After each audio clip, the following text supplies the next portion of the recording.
Respiratory substrate. Main जो reaction है उस पर जाने से पहले इन सब चीजों को पढ़ना थोड़ा जरूरी है। रेस्पायरेटरी सबस्ट्रेट क्या है, ये भी बड़ा इंपॉर्टेंट है। जितना भी रिजर्व फूड मटेरियल है जिसमें एनर्जी है, energy rich reserve food material है, वो सब की सब रेस्पायरेटरी सबस्ट्रेट है। All the reserve food material, जितना भी रिजर्व फूड मटेरियल है और एनर्जी होनी चाहिए उसमें, energy rich reserve food material है, वो सब क्या है, उन सब को ही हम कंसीडर करते हैं एज अ रेस्पायरेटरी सबस्ट्रेट। वो सब की सब क्या है, आपका रेस्पायरेटरी सबस्ट्रेट है। तो जैसे अगर मैं बात करूं यहां पर, तो जो मोस्ट कॉमन रेस्पायरेटरी सबस्ट्रेट है वो क्या है, आपका कार्बोहाइड्रेट है, जो मैंने पिछली क्लास में भी आपको बताया था। कार्बोहाइड्रेट मोस्ट कॉमन यही है। अगर आपकी बॉडी में कार्बोहाइड्रेट प्रेजेंट है तो सबसे पहले जो रेस्पायरेशन में यूज होगा वो रेस्पायरेटरी सबस्ट्रेट कौन सा होगा, कार्बोहाइड्रेट होगा। सबस्ट्रेट का मतलब होता है जो रेस्पायरेशन की प्रोसेस में यूज हो रहा है, तो वो कार्बोहाइड्रेट होगा। सबसे पहले हमेशा कार्बोहाइड्रेट ही होता है। कार्बोहाइड्रेट के अलावा और भी बहुत सारे हैं भाई, जरूरी थोड़ी ना बॉडी में कार्बोहाइड्रेट ही हो।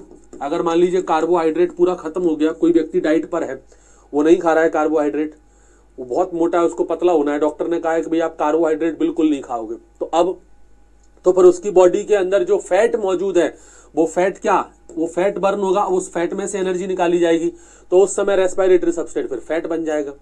मान लीजिए बॉडी का फैट भी पूरा खत्म हो गया, भाई फैट भी नहीं बचा बिल्कुल भी, अब उस बॉडी की जो मसल्स होंगी, उस मसल्स में जो प्रोटीन प्रेजेंट होगा उसमें से एनर्जी निकाली जाएगी।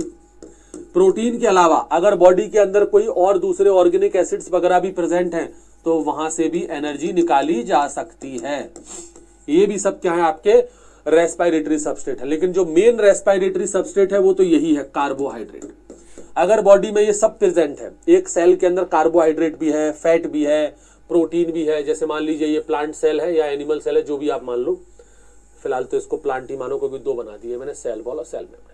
मान लीजिए कि इसके अंदर कार्बोहाइड्रेट प्रेजेंट है, इसमें प्रोटीन भी प्रेजेंट है, इसमें फैट भी प्रेजेंट है, इसमें मान लीजिए ऑर्गेनिक एसिड भी प्रेजेंट है, सब इसके अंदर प्रेजेंट है। इस सेल को एनर्जी की जरूरत है, तो ये एनर्जी हमेशा कहां से लेगा, ये हमेशा कार्बोहाइड्रेट से एनर्जी लेगा। सेल जो होता है वो हमेशा एनर्जी कहां से रिलीज कराता है, कार्बोहाइड्रेट से।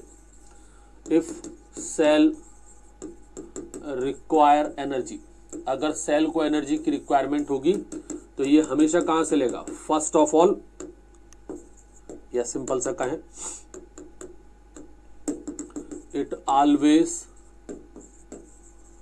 ब्रेक कार्बोहाइड्रेट फर्स्ट, वो सबसे पहले कार्बोहाइड्रेट को ही तोड़ेगा।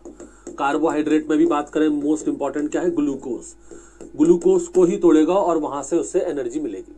अगर कार्बोहाइड्रेट नहीं है तो फिर वो फैट की तरफ जाएगा, फैट भी नहीं है तो प्रोटीन और ऑर्गेनिक एसिड जो प्रेजेंट होते हैं उनमें जाता है। यानी कि क्वेश्चन कई बार पूछा जाता है कि मोस्ट कॉमन जो रेस्पायरेटरी सबस्ट्रेट है वो कौन सा है, वो है ग्लूकोज या carbohydrate. Most common respiratory substrate क्या है, ग्लूकोज है, और ग्लूकोज क्या है, कार्बोहाइड्रेट। तो या तो ऑप्शन में ग्लूकोज दिया होगा या फिर कार्बोहाइड्रेट आपको देखने को मिल जाएगा। यानी फर्स्ट रेस्पायरेटरी सबस्ट्रेट कौन सा होता है आपका, कार्बोहाइड्रेट। फर्स्ट रेस्पायरेटरी सबस्ट्रेट, मैं इसको RS बोलूंगा, ठीक है, पूरा लिखने से अच्छा है तो मैं आपको शॉर्ट में बताऊं इसको। आप लोग रेस्पायरेटरी सबस्ट्रेट पूरा ही लिखिएगा, रेस्पायरेटरी सबस्ट्रेट, मैं इसको क्या बोल रहा हूं शॉर्ट में, RS। तो फर्स्ट रेस्पायरेटरी सबस्ट्रेट हमेशा कौन होता है, कार्बोहाइड्रेट। उसके बाद सेकंड रेस्पायरेटरी सबस्ट्रेट कौन होगा, हमेशा फैट। उसके बाद ये थर्ड नंबर पर, हालांकि सब उसके बाद फिर अपना ऑर्गेनिक एसिड आएगा थर्ड नंबर पर, तो पर ऑर्गेनिक एसिड यूजुअली यूज नहीं होते हैं। एट लास्ट, हमेशा याद रखना, सबसे लास्ट में जब स्टारवेशन वाली कंडीशन आ जाएगी, इन स्टारवेशन कंडीशन, भुखमरी वाली जो कंडीशन होती है ना कि बॉडी के पास अब कुछ बचा ही नहीं है, तब जाकर के आपका जो प्रोटीन है ना वो रेस्पायरेटरी सबस्ट्रेट की तरह काम करेगा। यानी कि बॉडी जो है वो अपने ही मसल्स सेल को खाना शुरू कर देगी, अपने मसल्स के अंदर बेसिकली जो प्रोटीन है उसको खाना शुरू कर देगी। तो सबसे आखिरी में आकर के जब सेल के पास कुछ भी नहीं बचेगा, उसको लगेगा कि अब तो अंत निकट है, फैट भी नहीं है, कुछ भी नहीं है बॉडी के अंदर, कार्बोहाइड्रेट नहीं है, कुछ भी नहीं है, तो अब वो भाई उसको तो एनर्जी चाहिए, तो वो हमारी बॉडी के अंदर जो मसल्स है ना वो उसको ही उसी में से निकालना शुरू कर देती है प्रोटीन, और वहीं से एनर्जी शुरू कर देती है निकालना। अगर यहाँ पर एनर्जी की बात करें कि कितना एनर्जी पाया जाता है, तो जैसे 1 ग्राम कार्बोहाइड्रेट में, 1 ग्राम कार्बोहाइड्रेट में आपको 4 किलो कैलोरी एनर्जी मिल जाएगी। कितनी? 4 किलो कैलोरी एनर्जी 1 ग्राम कार्बोहाइड्रेट में। अगर 1 ग्राम फैट है तो ये अच्छा डाटा है, इसको याद रखना। 1 ग्राम फैट है तो जस्ट डबल से थोड़ा ऊपर है, यानी कि 9 किलो कैलोरी एनर्जी फैट में से मिलती है। प्रोटीन की बात की जाए, 1 ग्राम प्रोटीन, 1 ग्राम प्रोटीन से सेम कार्बोहाइड्रेट के बराबर ही एनर्जी यहाँ पर देखने को मिलती है। 4 किलो कैलोरी एनर्जी यहाँ पर हमको मिलती है। ठीक, बस पॉइंट यही है कि प्रोटीन यूजुअली यूज नहीं होता है। प्रोटीन सबसे लास्ट में इस्तेमाल किया जाता है जब सेल के पास कुछ भी नहीं बचता है, स्टारवेशन वाली कंडीशन जब आती है उस समय। ठीक है, और इससे भी कम अगर हम बात करें तो सबसे कम, सबसे जो मिनिमम अमाउंट में एनर्जी होती है ना, मिनिमम अमाउंट ऑफ एनर्जी, वो हमेशा ऑर्गेनिक एसिड से मिलती है।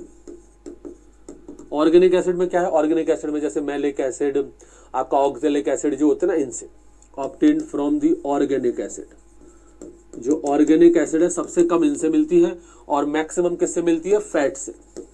एंड मैक्सिमम एनर्जी जो मिलती है हमको वो फैट से मिलती है, fat obtained from the fat.